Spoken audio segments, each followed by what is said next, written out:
Okay, let's talk about where we are. It's 2026, and a lot of the tech world is waking up with a serious headache. For the last couple of years, we've been on this absolute tear, fueled by something called vibe coding. You know, the whole AI-driven promise of turning an idea into a working app, like instantly.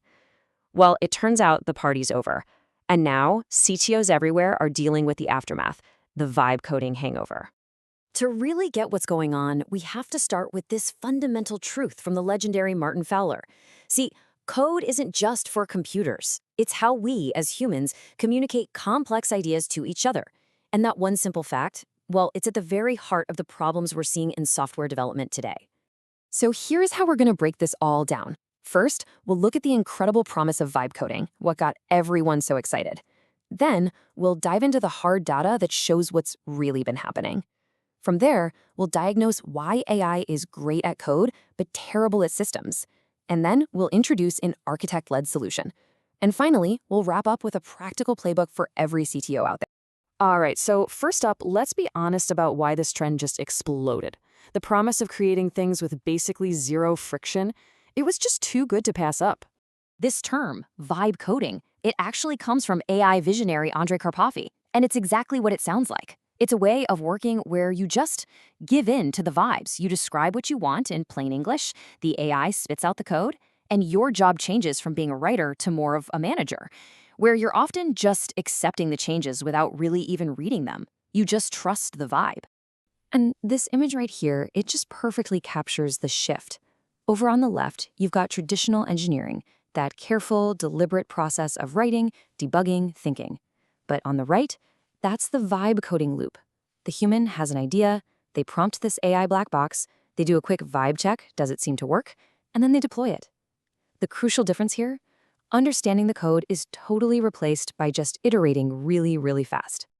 And you can see why this was a dream come true for business leaders, right? It seemed to solve the senior engineer shortage. It promised to slash your time to market, and it made prototyping new ideas virtually free. The whole experience felt like actual magic, turning a sentence into a real application. But, of course, that magic came with a pretty steep hidden price. So now, let's turn to the hard data and see what the vibe hangover actually looks like in the numbers. This chart tells you pretty much everything you need to know. It's based on an analysis of over 200 million lines of code. And you can see this really clear turning point. See that dotted line? That's basically when AI coding tools went mainstream. And look what happens immediately after. The orange and red lines, that's code churn and copy pasting, they just skyrocket. And at the exact same time, the blue line, which is all about thoughtful refactoring and reusing code, it just goes into a nosedive. Let's break that down. First, code churn. That's the amount of code that gets deleted or completely rewritten almost immediately. We're talking within 2 weeks. That rate has doubled.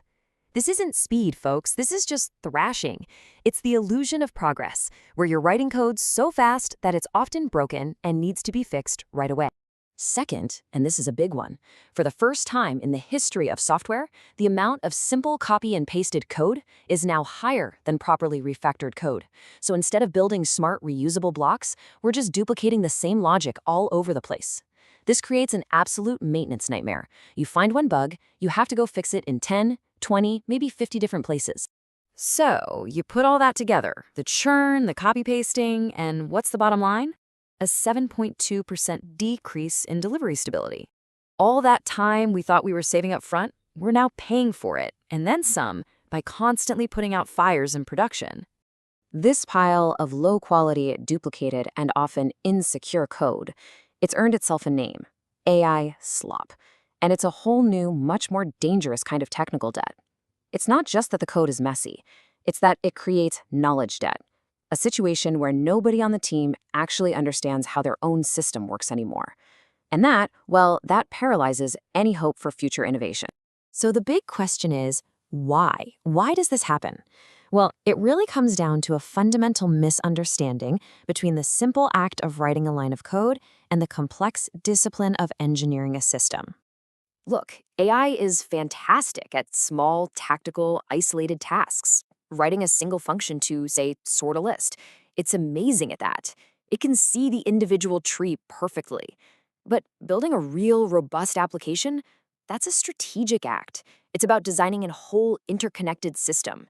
It requires seeing the entire forest. And that's where AI, with its limited view of the world, just goes completely blind.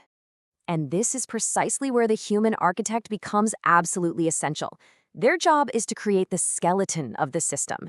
They define what we call bounded contexts. These are safe, well-defined zones for big ideas like billing or shipping. Once that solid structure is in place, as you can see here, you can then safely unleash AI to fill in the details inside those boundaries without creating systemic chaos. Which, brings us right back to our central theme. AI-generated code often falls short because it's optimized for the machine to understand right now. It's not optimized for the next human developer who needs to read it, understand it, and maintain it 6 months from now. It lacks human intent, and that's what makes a system last. So what's the solution? It's definitely not to throw AI out the window.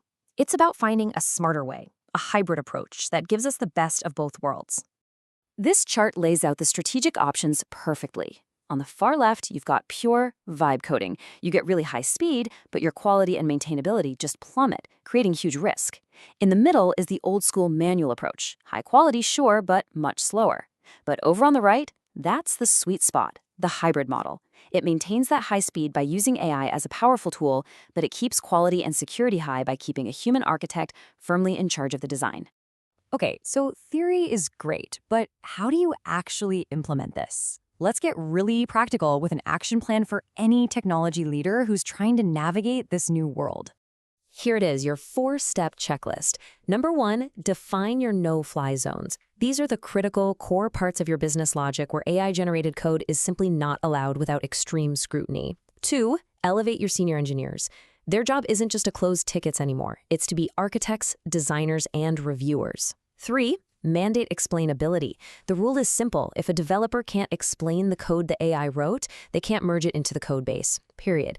And finally, number 4, you have to proactively invest time, at least 20% of every cycle, in dedicated refactoring sprints to clean up the AI slop that's already there. When you boil it all down, the future doesn't belong to the pure vibe coder, and it doesn't belong to the person who refuses to use AI at all. It belongs to the AI-augmented architect.